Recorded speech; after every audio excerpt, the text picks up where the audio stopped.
Hoy vamos a estudiar justamente la lección número 5, cuyo título es Jesús, el dador de la vida. Y bueno, les aviso que mandé este documento como estaba, me olvidé que tengo algunas cosas de borrador que están al final. Así que cuando lo reciban, cuando termina, cuando llegamos al saludo, ahí termina. El resto es simplemente son cosas que tenían que aparecer la próxima lección, que yo los había copiado aquí, pero bueno, era un borrador. Bueno, entonces, el título es de nuestra lección, la lección 5 del mensaje de Hebreos, es Jesús, el dador del descanso. Entonces, hay dos cosas importantes de este título. ¿Qué Jesús da el descanso? ¿Y cuál es el descanso? ¿Cuál es el descanso prometido al pueblo de Dios? ¿Y quién es el verdadero dador del descanso? A ver, el versículo de memoria está en Hebreos 4:9. Por tanto, queda un reposo para el pueblo de Dios. ¿Cuál es ese reposo? Eso es importante que lo conozcamos porque esa es la verdad hecha por tierra. En nuestro estudio ya identificamos al falso Jesús, el disfraz de Satanás, la abominación desoladora de la que habló el profeta Daniel, el anticristo, que no vino a nuestra carne y no es nuestro hermano, porque que no cumple lo que dice el autor de Hebreos en Hebreos 2. Y ese Jesús es la puerta ancha que estaría puesta delante de nosotros, y que nosotros, que el Dios Hijo de la Trinidad, en cuya defensa la Gran Babilonia asoló al pueblo que conocía a su Dios, a Jehová, y no la adoraba, ¿no? Como lo podemos ver en el edicto de Tesalónica del año 380 después de Cristo. Esta es la abominación que aparecerá al final del fuerte pregón del mensaje del tercer ángel, como Jesús lo anunció. Ahora, ¿qué dice ese dicto? Que es el tipo de la ley dominical activa. Queremos que todos los pueblos profesen una religión. Es una obligación de adorar. ¿A qué cosa? Una imagen. Lo mismo que hizo Nabucodonosor. ¿Y cuál era la religión? La religión que profesaban el pontífice Dámaso, porque el Papa Dámaso ya era sumo pontífice romano, el título que antes era de los Césares y que Constantino le dio, y el obispo de Alejandría. Y lo definen así: es un credo, creemos en la divinidad única del Padre, del Hijo y del Espíritu Santo bajo el concepto de igual majestad, o sea, tres personas que son Dios, y de la piadosa Trinidad. Han definido la doctrina de la Trinidad. Y ordenamos que tengan nombre de cristianos católicos quienes sigan esta norma. O sea, el que cree en la Trinidad, en la abominación en cuya defensa asesinarían al pueblo de Dios, la abominación soladora, se llama cristiano católico. Mientras que los demás, los que elevaban la bandera de un blanco puro que decía pureza y santidad de Jehová, como Dios le mostró a Helena, los juzgamos dementes y locos. O sea, como dice Apocalipsis 13, lo que hacer, la bestia sube a la tierra, no podían comprar ni vender. Pero además de eso, lo declaraban herejes. Y la bestia romana establecía que sus lugares de reunión no recibirían nombre de iglesias. Solo se llamaría iglesias a los lugares donde se adorara al Dios la Trinidad, y será objeto primero de la venganza divina. ¿De qué Dios? Del Dios la Trinidad, que se vengaba a través del Imperio Romano. Y después serán castigados por nuestra propia iniciativa que adoptaremos siguiendo la voluntad celestial. Entonces, si eso es claro, esta es la abominación desoladora en cuya defensa se asoló al pueblo de Dios. Y Jesús dijo que esta abominación es la que va a venir simulando su segunda venida, porque este es Baal, el dios Sol, disfrazado de Cristo. Y, como Jesús dijo, y será predicado este evangelio del reino en todo el mundo, porque nuestra misión es predicar el verdadero evangelio, para que todo el que quiera pueda entrar en el verdadero reposo de Dios, para testimonio a todas las naciones, y entonces vendrá el fin. Por tanto, cuando veáis en el lugar santo la abominación desoladora de que habló el profeta Daniel, el que lea Daniel entienda, entonces los que estén en Judea huyan a los montes. Los judíos, los que estén en el templo de Dios y no estén en medio de la gran ciudad que se llama Babilonia, Sodoma y Egipto, huyan a los montes porque terminó la misión de ustedes. Ya está, llegó el fin, ya le prepararon el camino a la segunda venida de Jesús. Entonces, si algunos dijeren, mirad, está aquí está el Cristo en el desierto o en cualquier lado, dicen, no le creáis. ¿Por qué? Porque Él no viene a esta tierra, pero el anticristo sí, la abominación desoladora sí. Y si dijeren, mirad, está en el desierto, no salgáis, o está en los aposentos, no lo creáis. ¿no? Porque como el relámpago que sale del oriente y se muestra hasta el occidente, así también será la venida del Hijo del Hombre. Porque donde quiera que estuviere el cuerpo muerto, al que adora Babilonia, allí se juntarán las águilas, los que comen cuerpo muerto.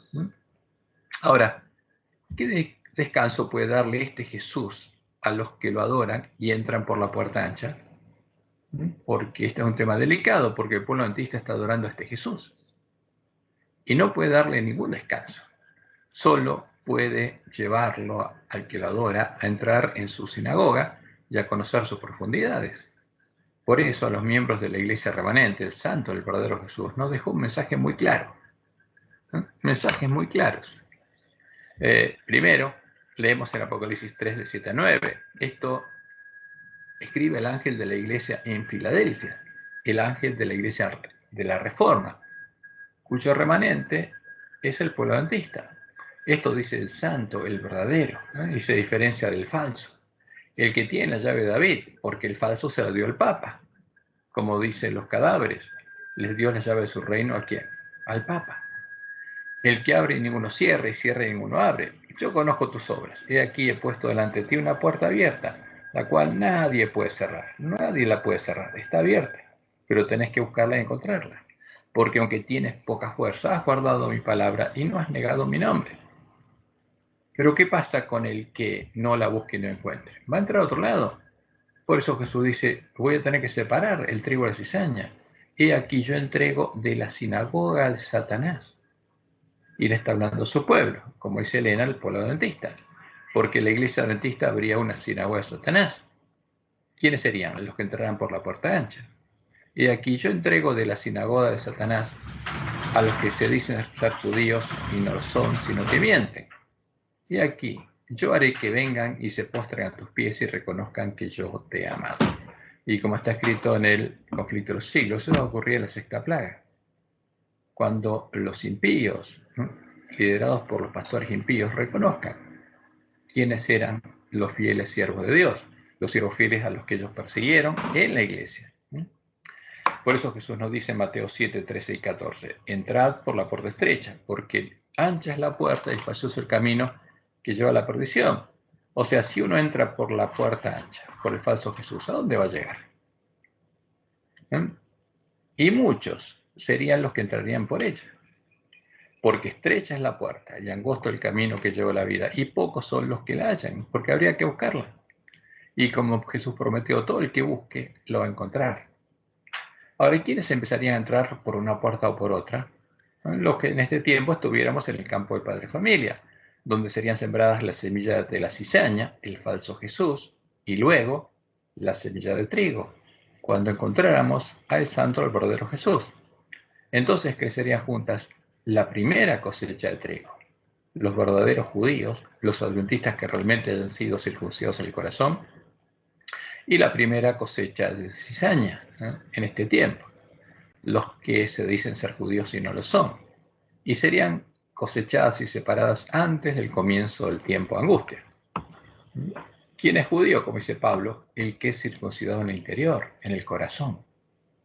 Ese es judío. Por eso Jesús está hablando de los circuncidados en el corazón, los que creyeron en el Evangelio del Reino de Dios y Dios los circuncidó en el corazón. Y en Mateo 13, 40 al 43, al hablar de la parábola del trigo y la cizaña, Jesús dice, de manera que como se arranca la cizaña y se quema en el fuego, así será en el fin de este siglo. ¿El fin de qué? El fin del tiempo de la iglesia militante, porque se va a acabar el tiempo donde están juntos el trigo y la cizaña. Enviará el Hijo del Hombre a sus ángeles y recogerán de su reino, de su iglesia, a todos los que sirven de tropiezo y a los que hacen iniquidad, y los echarán en el horno de fuego. Allí será el lloro y el crujir de dientes. Y entonces, cuando sean separados del trigo y la cizaña, los justos resplandecerán como el sol de justicia, en el reino de su Padre. El que tiene oídos para oír, oiga. Ahora, ¿cuándo llegaremos a ser una planta de trigo con grano maduro en la espiga? Cuando hubiéramos recuperado el conocimiento de la verdad y entrado por la puerta estrecha en el verdadero reposo.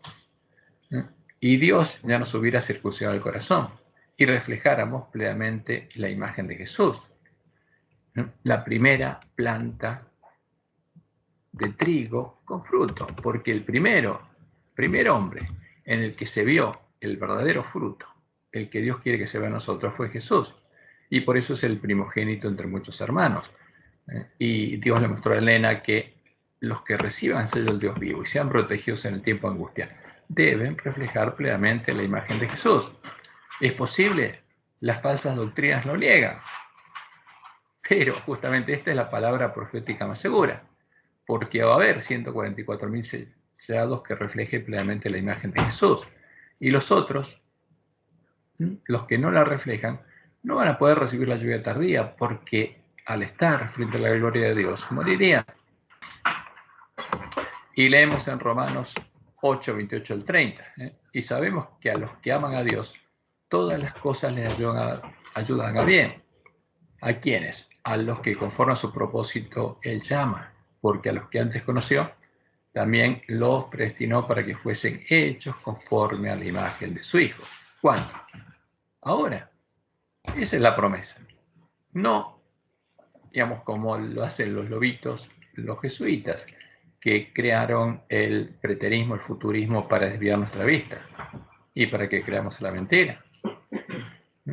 Para que Jesús sea el primogénito entre muchos hermanos, como decía la profecía, porque cuando hubiera puesto su vida en expiación por sus hermanos, vería el fruto de la aflicción de su alma, vería el linaje y quedaría satisfecho. Y a los que predestinó, Dios también llamó, y a los que llamó, estos también justificó, y a los que justificó, estos también glorificó. Eso es lo que estaba haciendo con la iglesia primitiva.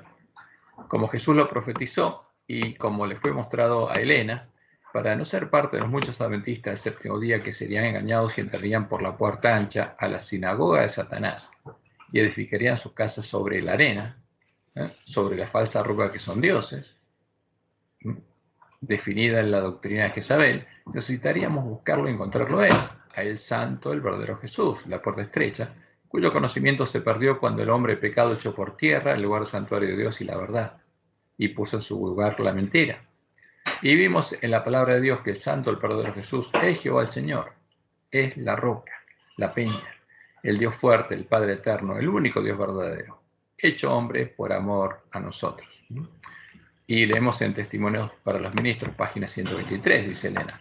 Se me ha indicado que os señalará, entre otras cosas, el capítulo 7 de Mateo, donde Jesús nos dice que busquemos la puerta estrecha. Necesitáis estudiar cada palabra de Mateo 7, fíjense, como si de ella dependiera vuestra vida, porque es así. Especialmente prestad atención a estas palabras. Cualquiera, pues, que me oye estas palabras y las hace, o sea, cualquiera que busca y encuentra la puerta estrecha y entra por ella, le compararé a un hombre prudente que edificó su casa sobre la peña, sobre la roca. Y descendió lluvia, y vinieron ríos y soplaron vientos y combatieron con aquella casa. Y no cayó, porque estaba fundada sobre la peña. ¿Y quiénes son los que van a venir? Como Dios les mostró en la visión del zarandeo. Los espíritus de demonios, que vienen como ríos, como si fueran el Espíritu de Dios, simulando. Como Satanás se disfraza de Dios y de Cristo, los demonios se disfrazan ¿de qué? De Espíritu Santo. Y no cayó, porque estaba fundada sobre la peña. No lo van a poder arrastrar. Y cualquiera que me oye estas palabras, si no las hace, ¿qué va a pasar si no conoce la verdad? Le compararé a un hombre insensato que edificó su casa sobre la arena, sobre la falsa roca. Y descendió lluvia, y vinieron ríos, y soplaron vientos, se hicieron ímpetu en aquella casa. ¿Y qué pasó con estos espíritus? Lo atraparon, y como hicieron el Juan, los perdí de vista.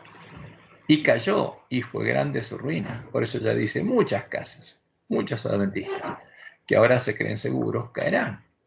Y es un tema muy delicado y triste, por eso hay que tocar trompetención.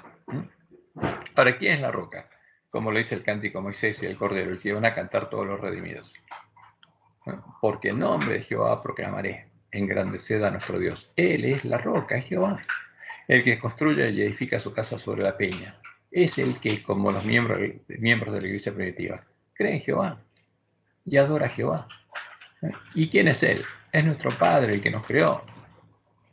Él es la roca. ¿Y Jesús quién es? El verdadero Jesús es Jehová, es la roca. Por eso, en Deuteronomio 32:39, Dios nos dice lo siguiente, sabiendo que abrió una falsa roca, ved ahora que yo soy, y no hay dioses conmigo, pero las falsas rocas son dioses. Yo hago morir y yo hago vivir, yo hiero y yo sano, y no hay quien pueda librar de mi mano, ¿no? Y en Isaías 43, del 10 al 12, al anunciar la venida del Mesías, Él nos dijo, ¿no? Cuidado con este cable, ¿no? Vosotros sois mis testigos, dice Jehová, y mi siervo que yo escogí, para que me conozcáis y creáis y entendáis que yo mismo soy. Antes de mí no fue formado Dios, ni lo será después de mí. Yo Jehová, y fuera de mí no hay quien salve. ¿Había alguien que nos pudiera salvar aparte de Jehová? Nadie. Yo anuncié, dice él, y salvé, e hice oír. Y no hubo entre vosotros Dios ajeno. Vosotros pues sois mis testigos, dice Jehová, que yo soy Dios. Y por eso Jesús dijo, esta es la vida eterna, que te conozcan a ti, el único Dios verdadero, y a Jesucristo a quien has enviado. Por eso, en Isaías 44, 6 al 8, Jehová dice, todo esto lo dice por amor a nosotros, para que nadie nos engañe.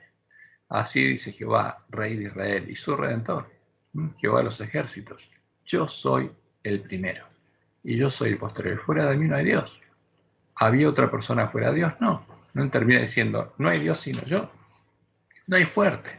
No conozco ninguno. ¿No?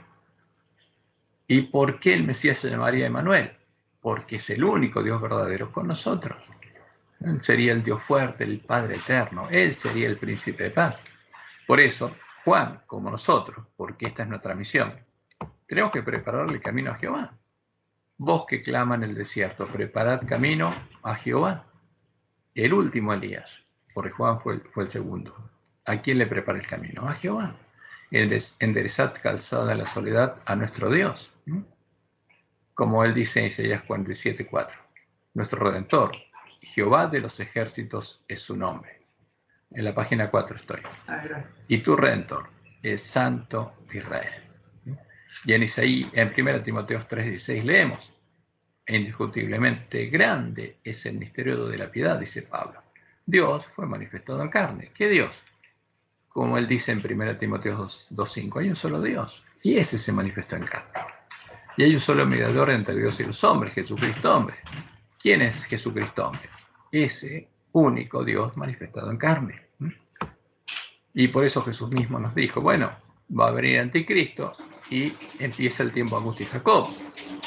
Que va a haber gran tribulación, pero después, e inmediatamente después de la tribulación de aquellos días, el sol se oscurecerá y la luna no dará su resplandor y las estrellas caerán del cielo y las potencias de los cielos serán conmovidas, como Dios le mostró a la de Joai que ocurriría en tiempo de la sexta plaga, cuando Dios resucite a los que hayan predicado el fuerte pregón y hayan sido martirizados.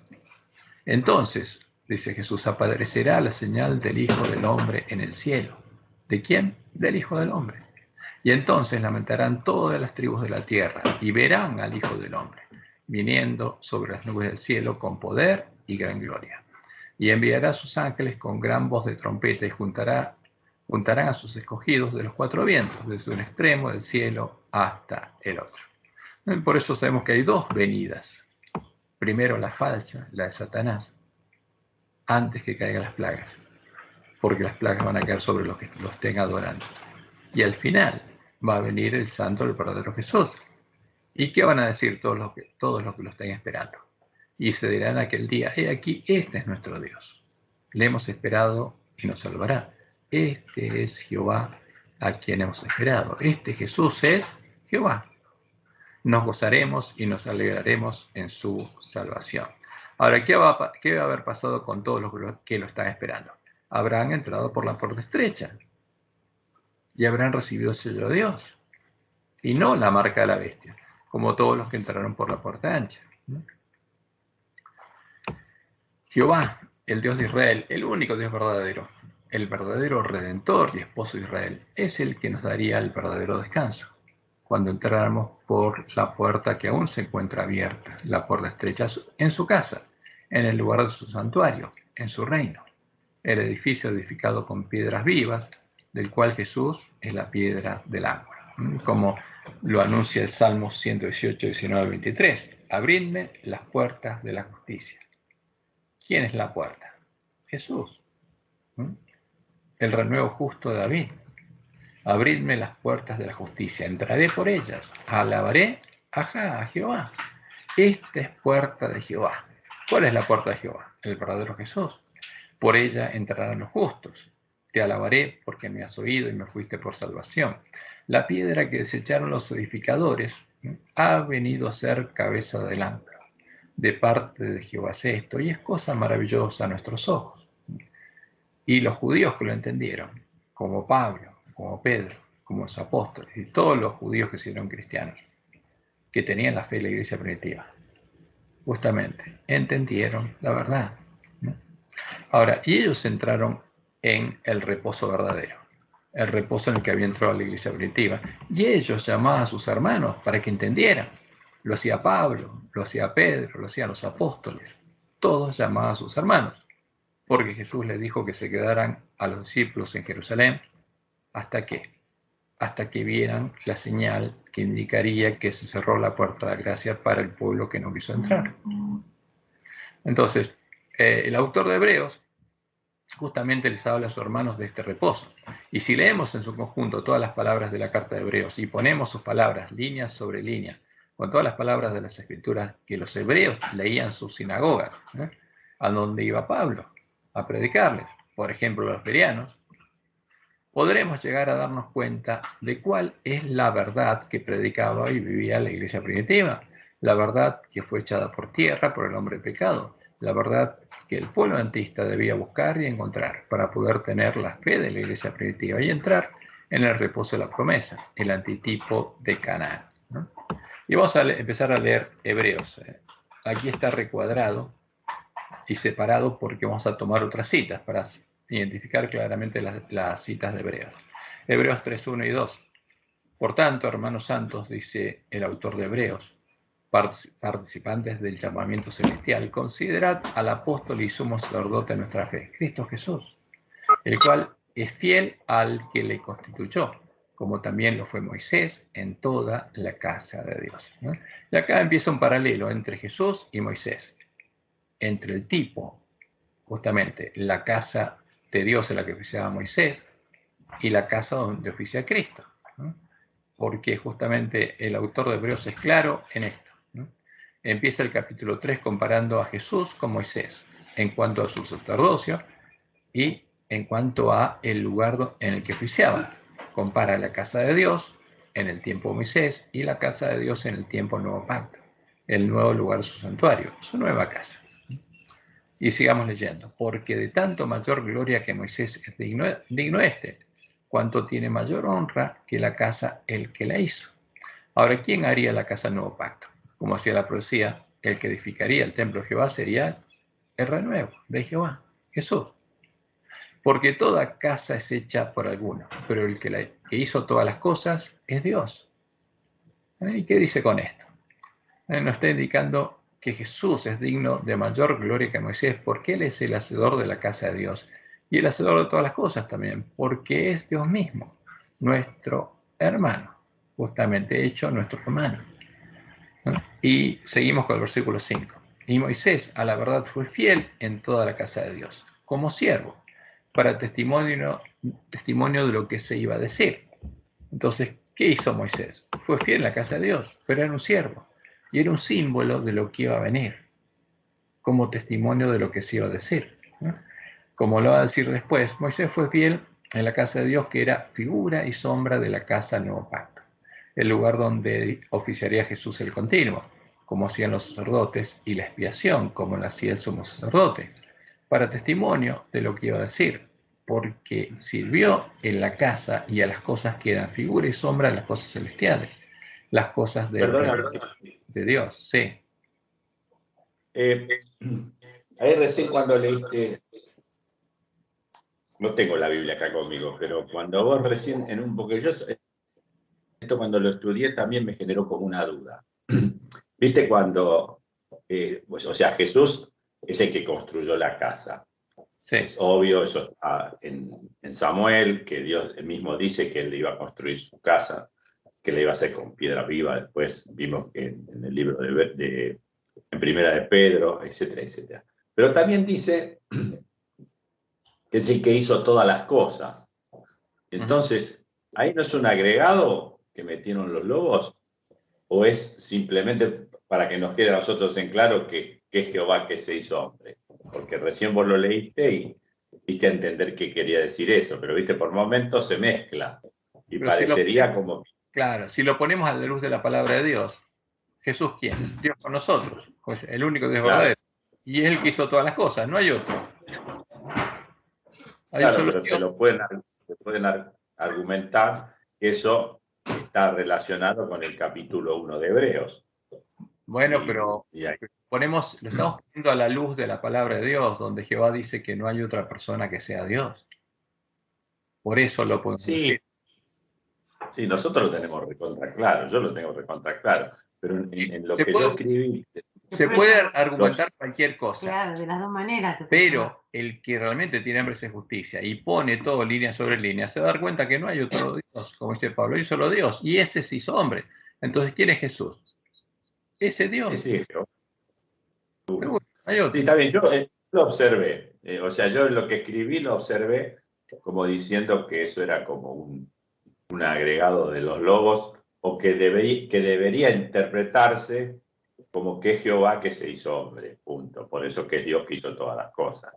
Ahí Está bien. No un Dios hijo, no un Dios hijo que creó las cosas, sino es precisamente Jehová que se hizo hombre y que es el que sustenta.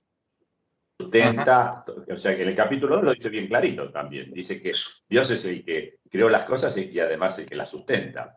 sí. Así que sí, no es incoherente, pero bueno, qué sé yo, viste como el capítulo 1 se manda el concilio de Nicea full, entonces medio como que uno, viste, es que se le confunden los términos, pero bueno, está bien, fenómeno. Fíjate, si ponemos a la luz de la palabra de Dios, de todo lo que Dios dice, todas las palabras, las que son contrarias, vuelan solas, ¿eh? Por ejemplo, las que son del credo de Nicea vuelan enseguida, no queda ninguna.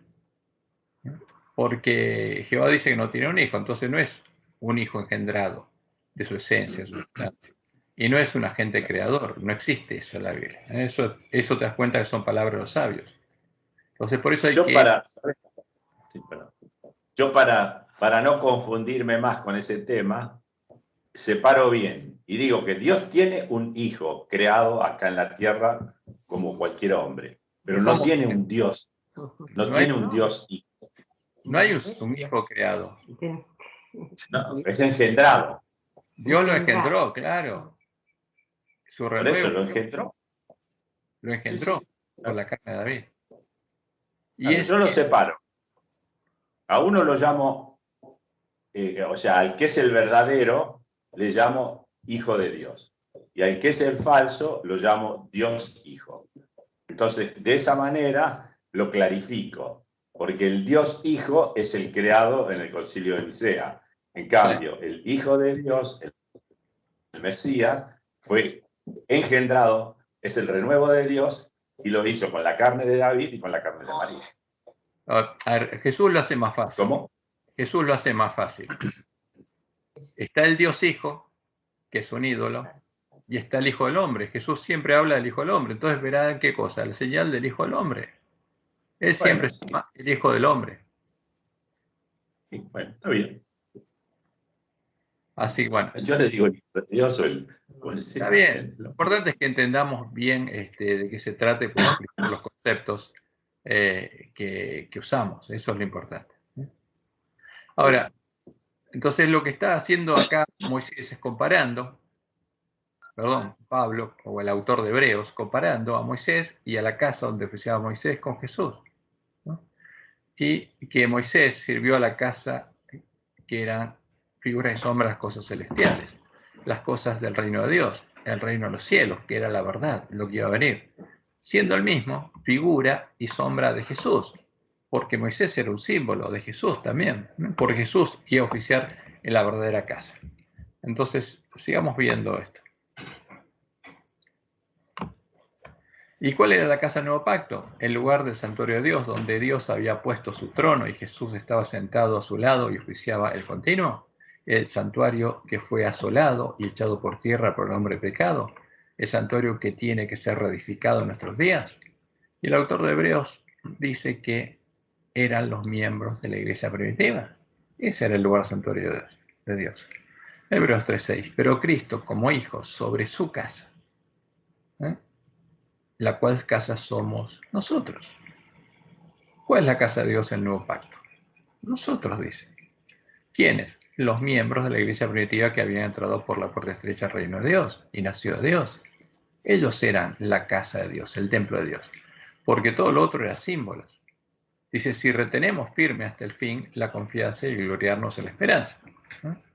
Como le indican Pedro y Pablo, el templo de Dios era un edificio vivo, que era edificado con personas, con piedras vivas, que habían entrado por la puerta estrecha al lugar santuario de Dios y habían nacido Dios, siendo la principal piedra del ángulo Jesucristo mismo.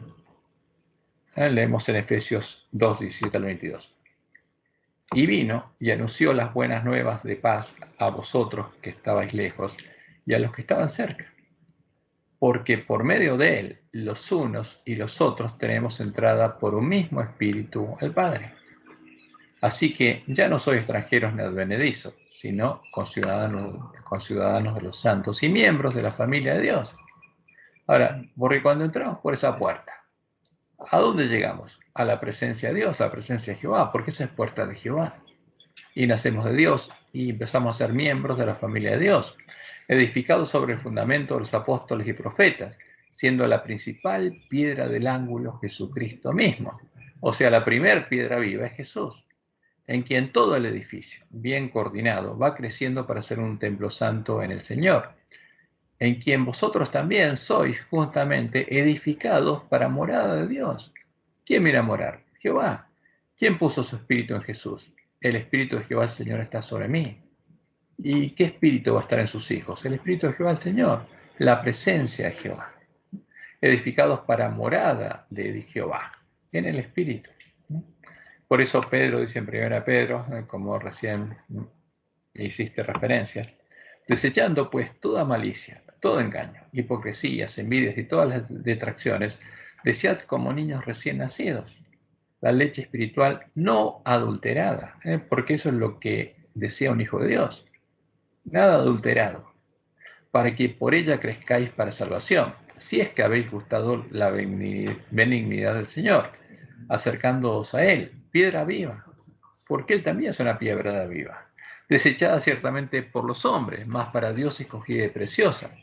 Vosotros también, como piedras vivas, sed edificados como casa espiritual y sacerdocio santo. Fíjense las dos cosas, casa espiritual y sacerdocio, porque hay un sacerdocio que tenemos que ejercer, no el de Jesús, como lo vimos la semana pasada, el que sacerdocio, el de los que hacen lo que Jesús hacía aquí en la tierra, llevan adelante el ministerio de la reconciliación, para ofrecer sacrificios espirituales aceptables a Dios por medio de Jesucristo, por lo cual también contiene la Escritura. He aquí, Isaías 28:16, he aquí pongo en Sión la principal piedra del ángulo, escogida, preciosa. Y el que creyere en él no será avergonzado. Jesús mismo dijo, porque él confía en su Padre y sabía que no sería avergonzado, y sus hermanos también. Para vosotros, pues, los que creéis, él es precioso. Pero para los que no creen, la piedra que los edificadores desecharon ha venido a ser cabeza del ángulo. ¿Quiénes los echaron? Los dirigentes de su pueblo. Y esa piedra es la piedra del ángulo del templo de Jehová, y piedra de tropiezo y roca que hace caer. Porque es la roca, porque es Jehová. Porque tropiezan en la palabra, siendo desobedientes, a lo cual fueron también destinados. Ahora, ¿a qué se refiere esto? ¿Cuál es la piedra de tropiezo? Está anunciada en Isaías 8, 13 al 15, donde después se habla de Jesús y sus hermanos, los hijos que Dios le daría. A Jehová de los ejércitos, dice ahí, a Él santificad, Él sea vuestro temor y Él sea vuestro miedo. Entonces, Él será por santuario. Entonces, al que creyera en la profecía, en el Evangelio del Reino de Dios, Jehová le sería por santuario, como dice el Salmo 91. Serían los que habitan al abrigo del Altísimo. Pero a las dos casas de Israel, por piedra para tropezar, porque Jehová sería la piedra de tropiezo, la roca que hace caer, y por tropezadero para caer, por lazo y por red al morador de Jerusalén.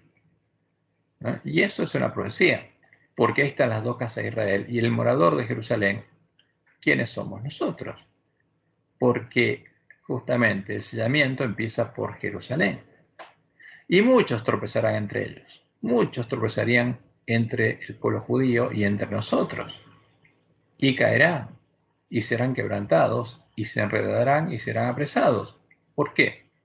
Porque rechazarían a la verdadera roca, al verdadero Mesías. Y en Isaías 28, 14, 16 está lo que cita Pedro. Jehová el Señor dice así: aquí yo he puesto en Sión por fundamento una piedra, piedra probada, angular, preciosa, de cimiento estable. ¿Quién la puso? Jehová. ¿Y qué hizo Jesús después? Empezó a edificar el templo de Jehová.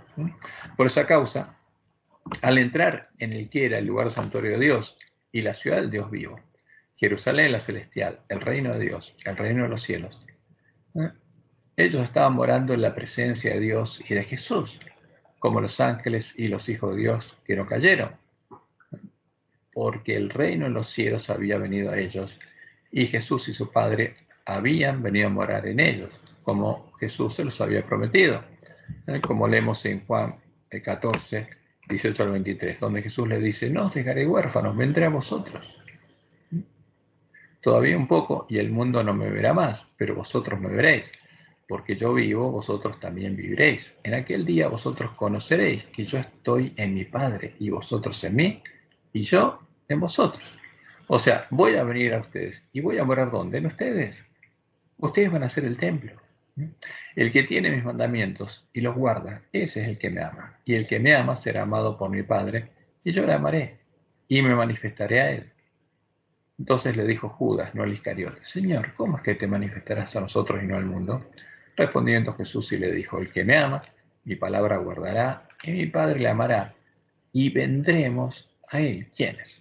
Justamente porque si es parte, una persona es parte del templo que construye Jesús, es el templo de Jehová. Jehová pone su trono ahí, y Jesús se sienta a su lado, entonces tienen que venir los dos. Vendremos a él, y haremos morada con él. Y por eso en Juan 15, 1 al 5, Jesús dice: yo soy la vid y mi Padre es el labrador. Todo pámpano que en mí no lleva fruto lo quitará, y todo aquel que lleva fruto lo limpiará para que lleve más fruto. O sea, ¿quién es el que perfecciona a Jesús? Su Padre. ¿Quién nos perfecciona a nosotros? Bien, su Padre. Porque hace la misma obra en nosotros que hizo Jesús. Ya vosotros estáis limpios por la palabra que os he hablado. Permaneced en mí y yo en vosotros. Ahora, el ángel de la Odisea entró en el reposo de Dios. ¿Jesús está morando en él? No. Jesús le dice que está afuera y que lo está llamando y que si oye su voz va a entrar en él. Pero ¿a quién le dice permanecer en mí y yo en vosotros? Al que le abrió la puerta de su corazón, al que entró por la puerta estrecha al templo de Dios. Como el pámpano no puede llevar fruto por sí mismo, si no permanece en la vid, así tampoco vosotros, si no permanecéis en mí. Yo soy la vid, vosotros los pámpanos. El que permanece en mí y yo en él, o sea, el que entra al reino de Dios y permanece en el reino, y Jesús permanece en él, este lleva mucho fruto.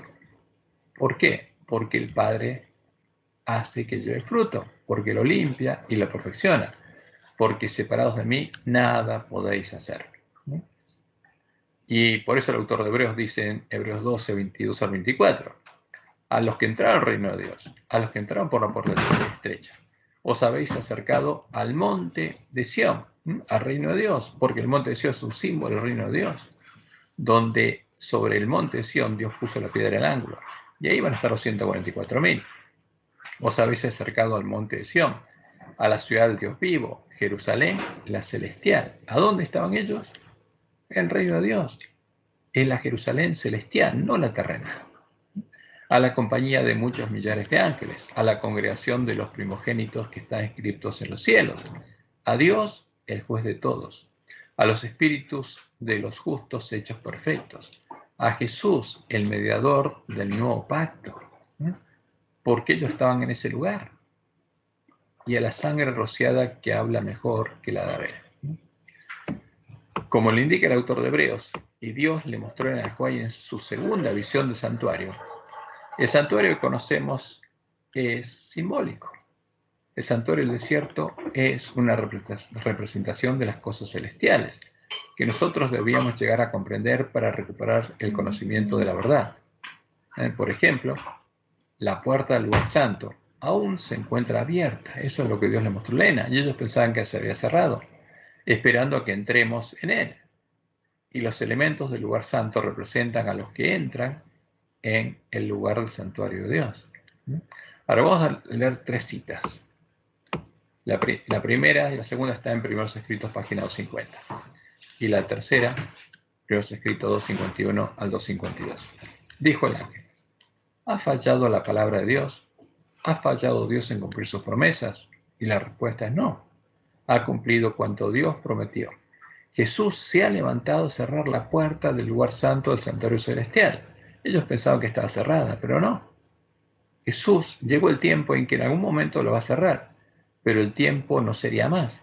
Cuando Jesús cierra la puerta, se le cierra la puerta de la gracia a quienes, a las vírgenes insensatas, porque primero se cierra para nosotros. Ya ha abierto una puerta al lugar santísimo y ha entrado a purificar el santuario. Todos los que esperan pacientemente comprenderán el misterio, porque Elena no entendía lo que le estaban diciendo. ¿Y qué le dice el ángel? No lo vas a entender. ¿Quiénes lo van a entender? ¿Quiénes van a comprender correctamente el santuario? Los que en la última generación estén esperando a Jesús, ¿no? Pacientemente. Comprenderán a futuro. Es una promesa, el misterio. Ahora, en el próximo párrafo, ella dice: Jesús dijo a los ángeles que todos cuantos lo hallaran. ¿Por qué Jesús dijo eso? Porque nos dice a nosotros que lo busquemos, que busquemos la puerta estrecha hasta encontrarla para poder entrar por ella. ¿Y qué pasa? La promesa es que todos cuantos lo hallaran comprenderían la obra que iba a efectuar. Lo que era un misterio para los adventistas, lo comprenderían ¿quiénes? Los que buscaran a Jesús y lo hallaran. Y que mientras Jesús estuviera en el santuario, se desposaría con la nueva Jerusalén. Porque el juicio investigador son las bodas del Cordero. Y en la página 251 y 252, Dios, para mostrarle más claramente a Elena esto, que por supuesto ya no entendió, porque uno ve que algunas cosas no las entendió, dice: se me ordenó entonces que observara los 2 departamentos del santuario celestial. La cortina o puerta estaba abierta. ¿Qué pasaba? ¿Se había cerrado? No. Dios se la muestra abierta. Y me permitió entrar. ¿Se podía entrar? Claro que sí, pero había que encontrar la puerta. En el primer departamento vi el candelabro de 7 lámparas, la mesa de los panes de la proposición, el altar del incienso y el incensario. ¿Y qué vio ella además? Todos estos enseres, todos los enseres de este departamento parecían de oro purísimo y reflejaban la imagen de quien allí entraba. ¿Qué le quería mostrar Dios? Que esos enseres eran un símbolo ¿de qué? De las personas que entraban ahí. ¿Qué significa esto? Que tiene relación directa con nosotros. Porque en el santuario hay un altar, que es donde murió Jesús. Después hay una fuente, que es la justicia de Cristo, donde tenemos que lavarnos, y ahí somos vestidos de vestiduras blancas para entrar en la casa de Dios. Pero los que entran por la puerta estrecha, que es la puerta del lugar santo, adentro, están simbolizados ¿por qué? Por estos enseres, por todos estos enseres, por el candelabro de 7 lámparas, la mesa de los panes de la proposición, el altar del incienso y el incensario. Ahora, ¿qué significa esto? Tendríamos que entenderlo, y Dios le dijo a Elena que los que esperáramos pacientemente entenderíamos ese misterio, los que encontráramos a Jesús. Y ella vio algo más. Vi que Jesús oficiaba en ambos departamentos del santuario celestial, porque ellos creían que Jesús había terminado de hacer el continuo. No, el continuo lo seguiría ejerciendo a favor nuestro hasta que llegara el tiempo que se cerraría la puerta para el pueblo adventista, y seguiría ejerciéndolo para el pueblo que sale a Babilonia hasta que llegue el fin del continuo. En el santuario simbólico, ahora estoy al final de la página 7, vamos a verlo en el 8, en el que ofició Moisés, están representados la puerta y el camino que se abrieron cuando Jesús venció.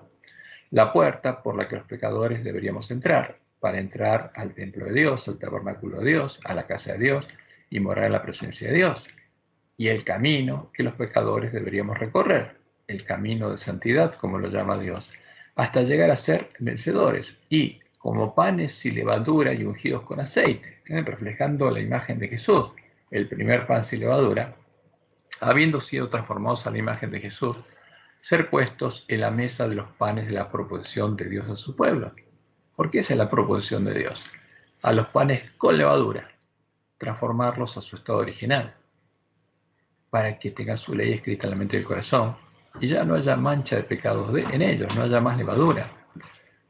Símbolo de la iglesia triunfante, la esposa del Cordero, la nueva Jerusalén. Entonces aquí están los enseres, acá está la representación gráfica del santuario, donde vemos que hay una entrada por la que se entraba al atrio, los pecadores venían al santuario y llegaban hasta frente al altar y no podían pasar de ahí. Después había una fuente, pero el pecador no podía. Había una puerta donde se entraba al lugar santo, pero el pecador no podía entrar. Ahora, pero estos símbolos que estaban ahí, la lámpara, el altar del incienso y la mesa de los panes, la proposición de Dios a su pueblo, era una promesa sobre lo que pasaría con los que entraran ahí. Pero el pueblo no podía entrar. ¿Quiénes entraban? Los sacerdotes y una vez al año el sumo sacerdote para oficiar los cultos. Pero el pecador que iba a ese lugar era perdonado por Dios. Ahora, por eso tiene un simbolismo muy claro. El atrio es símbolo del lugar y el tabernáculo, la casa de Dios también. Y todos los enseres y todo ese camino tiene un significado muy claro. Y finalmente está el trono de Dios, el trono de la gracia, el arca, donde está la presencia de Dios y a cuya diestra estaría Jesús. Y ese trono, Jehová lo pondría ¿dónde? En el templo que edificaría Jesús, en las piedras vivas, en cada uno de sus hijos. Porque dentro del arca hay cosas que él usaría. Justamente, ¿qué hay ahí adentro? Está el maná, símbolo de Jesús. Está la vara de Aarón que reverdeció, símbolo de su poder, que obraría en nosotros, como dice Pablo en Efesios. Y estaría la ley, la que él escribiría en nuestra mente, en nuestro corazón.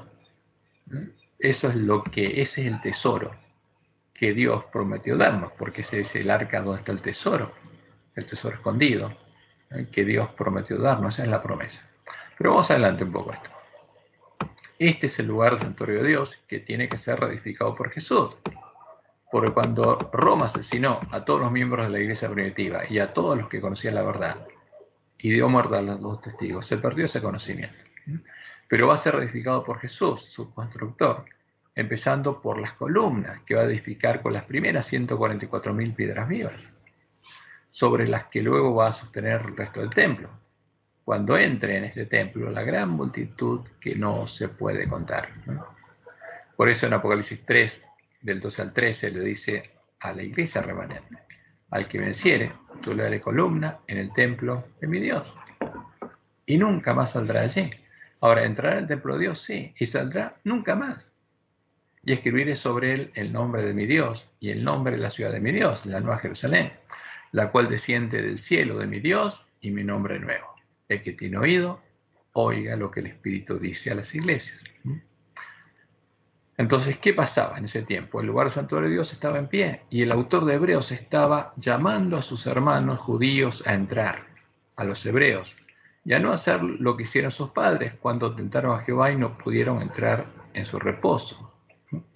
No pudieron entrar en Canaán, el reposo que era un símbolo del reposo que ahora Dios les ofrecía. Leemos Hebreos 3, 7 al 11. Por lo cual, como dice el Espíritu Santo, si oyereis hoy su voz, no endurezcáis vuestros corazones, como en la provocación, en el día de la tentación en el desierto, donde me tentaron vuestros padres, me probaron y vieron mis obras 40 años.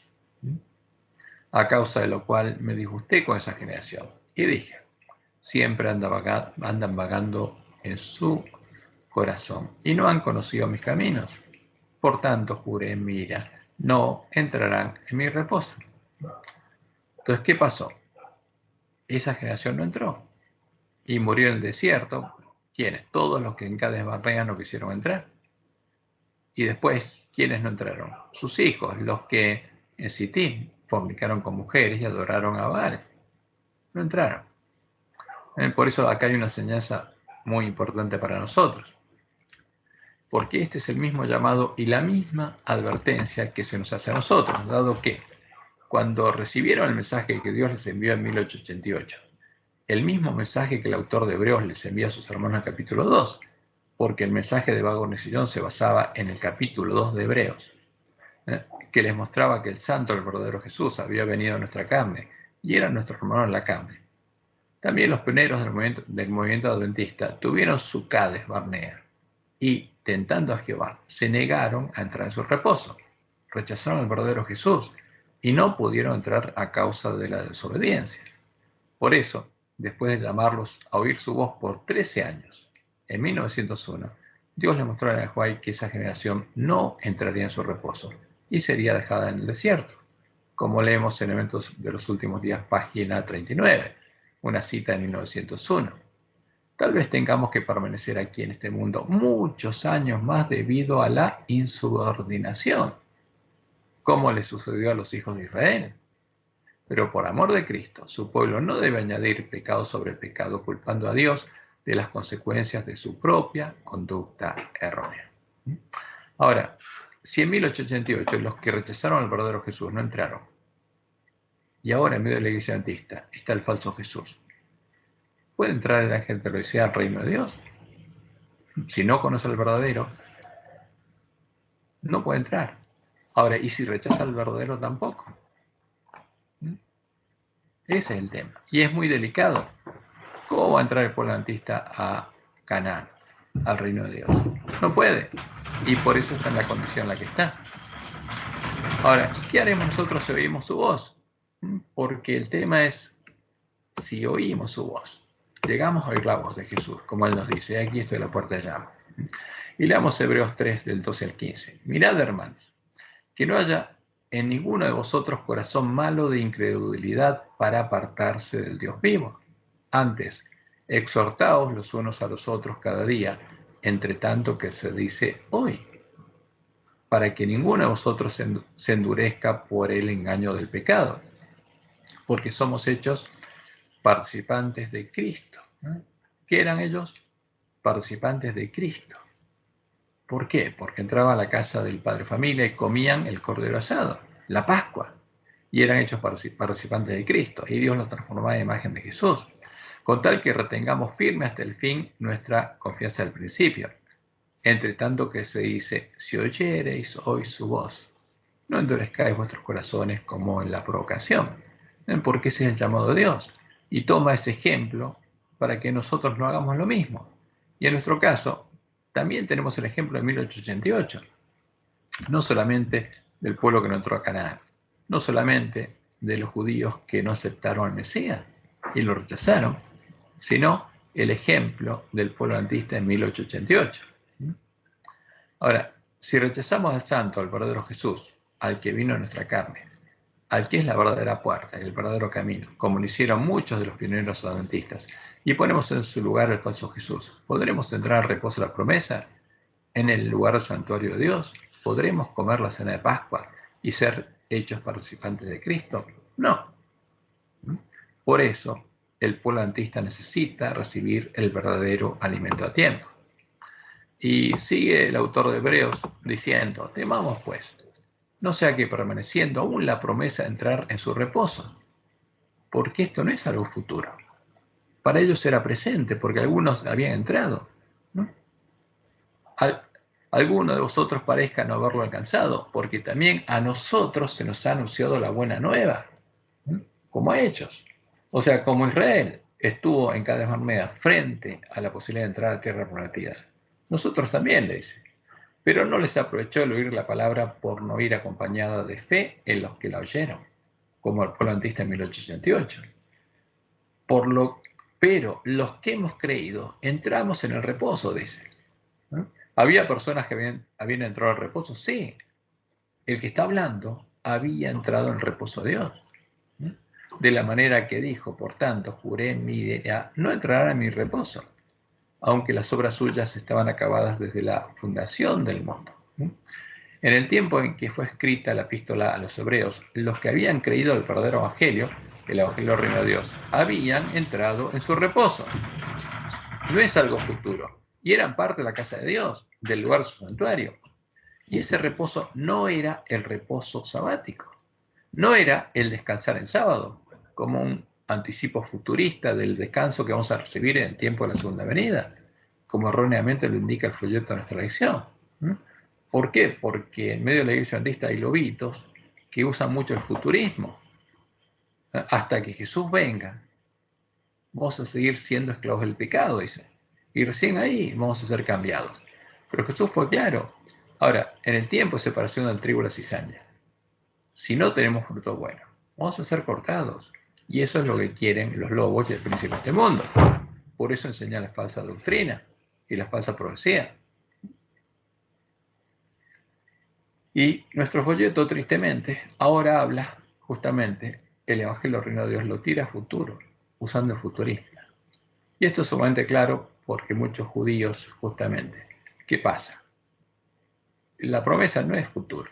Y el guardar el sábado no es el reposo sabático, porque muchos judíos guardaban el sábado, todos lo guardaban, y no habían entrado en el reposo de la promesa.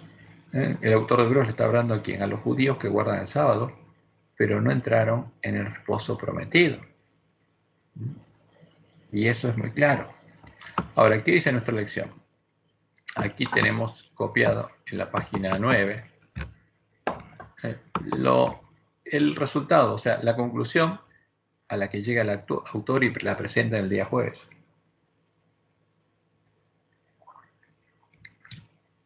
Y leo a partir de la conclusión. Dice Hebreos 4, 9 al 11, nos invita a mirar hacia el futuro. Nos dice que Dios ha preparado un descanso sabático que está en el futuro. Y no dice eso. Hebreos está diciendo que, el autor de Hebreos dice que ellos entraron. No vamos a entrar. Y que faltaba que entren algunos. Por eso le estaba predicando el verdadero evangelio. Pero acá en nuestra lección, como si esto lo hubiera escrito un lobo vestido de oveja, se usa el futurismo, la costumbre de los jesuitas. ¿Y qué se dice? Nos dice que Dios ha preparado un descanso sabático que está en el futuro. ¿Cuándo? Como vamos a ser transformados en la segunda venida. En la segunda venida vamos a recibir el descanso sabático, etc. Sugiere, dice, una nueva dimensión para la observancia del sábado. El reposo sabático no solo conmemora las victorias de Dios en el pasado, sino también celebra las promesas de Dios para el futuro. La dimensión futura de la observancia del sábado. O sea, ¿de qué está hablando? Quiere decir que el que guarda el sábado entra en el reposo de Dios. Y no es así. Porque el que guarda el sábado, como dice el autor de Hebreos, reposa sus obras siempre. El que entra en el verdadero sábado, en el antitipo del sábado semanal, en el reino de Dios, va a reposar sus obras siempre, no en un día de la semana, y después vuelve a su camino. ¿Y qué dice acá? La dimensión futura de la observancia del sábado siempre ha estado allí, pero a menudo se la ha pasado por alto. Después de la caída, llegó a significar la promesa de que Dios algún día restauraría la creación a su gloria original a través del Mesías. Dios nos ordenó celebrar sus actos de redención mediante la observación del sábado, porque el sábado apuntaba hacia la culminación de la redención en una nueva creación. La observancia del sábado es una anticipación del cielo en este mundo imperfecto. Pero eso no es el reino de Dios, no es lo que está hablando el autor de Hebreos, es otra cosa. Y después muestran de dónde sacaron esa significación. ¿De dónde? De la tradición judía. Ahora, pero los judíos, los sabios judíos, los que rechazaron a la piedra del ángulo, ¿aceptaron la verdad? ¿Conocen la verdad? No. Y esta tradición judía que nos pone acá, 3 fuentes judías, ¿está en lo correcto? No, si no entendieron el evangelio. Estos son los que no quisieron entrar. ¿Y quién tiene la costumbre de hacer estas cosas? Los lobitos, ¿no? Que usan el error para justamente confundirnos. Ahora, el sábado es para nosotros para celebración, gozo y acción de gracias. Cuando guardamos el sábado, fíjense, quieren hacer creer que cuando guardamos el sábado, entramos en el reposo. No es así. Cuando guardamos el sábado, indicamos que creemos en las promesas de Dios, que aceptamos su regalo de gracia. El sábado es una fe viva y vibrante. En cuanto a las acciones, la observancia del sábado es probablemente la expresión más plena de nuestra convicción de que somos salvos por gracia mediante la fe en Él. Ahora, ¿qué hace el pueblo adventista el sábado ahora? ¿Adora la puerta estrecha o la puerta ancha? ¿Guarda el sábado? No. Ese es el problema del pueblo adventista. Está siendo engañado y está ciego y no lo sabe. Por eso necesita oír justamente un mensaje directo, como Dios le mostró a Juan, de cuál es el significado del mensaje de Jesús al ángel de la Odisea. ¿Refleja la tradición judía el verdadero evangelio? ¿Aceptaron los sabios del pueblo judío la verdad? No, de ninguna manera. ¿Conoce el ángel de la Odisea la verdad? ¿Guarda verdaderamente el sábado? No, no la conoce y por creer en estos errores está en su triste y lamentable condición y está desnudo. Aún no entró en el reposo de Dios. Jesús está afuera y lo está llamando para que pueda oír su voz y pueda entrar en su reposo. Hoy, no en el futuro. ¿De qué era un símbolo el sábado y Canaán, la tierra prometida? ¿Cuál era el reposo prometido? Después de liberarlos de la esclavitud de Egipto, que era parte del reino del príncipe de este mundo, Dios prometió llevarlos a Canaán, la tierra prometida, donde podrían morar con él y descansar de la opresión de los reyes de la tierra, representados en la profecía por las cabezas y los cuernos del dragón. El reposo que les dio Josué. Porque finalmente, ¿cuándo entraron? Con Moisés, no, con Josué. Por eso el autor de Hebreos dice el reposo que les dio Josué. Ahora, pero ese no es el reposo prometido del que está hablando el autor de Hebreos. Porque hasta que los redimiera de la esclavitud, del pecado, comprándolos por precio, y aún estando en la tierra prometida, ellos seguirían siendo esclavos del pecado y no podrían hallar el verdadero descanso, ni entrar en la casa de Dios, en su tabernáculo para morar en su presencia, como oraban Adán y Eva. Solo podrían llegar hasta el atrio del templo, símbolo de la morada de los esclavos del pecado. Y eso es claro en la palabra de Dios. En la tierra de Egipto, en el reino del dragón, fue donde murió el primer cordero de la Pascua simbólico. Entonces, ¿dónde tenía que morir el verdadero? También en Egipto, ¿no? En la gran ciudad que se llama Babilonia, Sodoma y Egipto, el lugar donde están todos los días de su vida los esclavos del pecado y donde murió el verdadero cordero de Pascua, pagando el precio del rescate de la esclavitud del pecado. Justamente el lugar simbólico donde Lutero encontró los cadáveres de los dos testigos, en la Gran Babilonia, porque ahí murió Jesús. Y el santuario tenemos dos partes: el tabernáculo, que es un símbolo de la casa de Dios, el reino de Dios, de la Canaán prometida, ¿no? Es el antitipo de Canaán. Y el atrio, que es el símbolo de Babilonia, Sodoma de Egipto, el reino de este mundo, donde murió el primer cordero de Pascua y donde tenía que morir el verdadero, porque ese en el altar, el antitipo del altar, murió Jesús. Y ese es el reino del dragón. Entonces aquí hay dos lugares: el reino del dragón y el reino de Dios. Y hay una puerta. Y todo el que no entra por esa puerta sigue estando en el reino del príncipe de este mundo, ¿no? Por eso en Apocalipsis 11 se da la orden de medir únicamente a los que están en la casa de Dios, no los que están afuera, porque ahí estarían los gentiles y se habrían apoderado del atrio.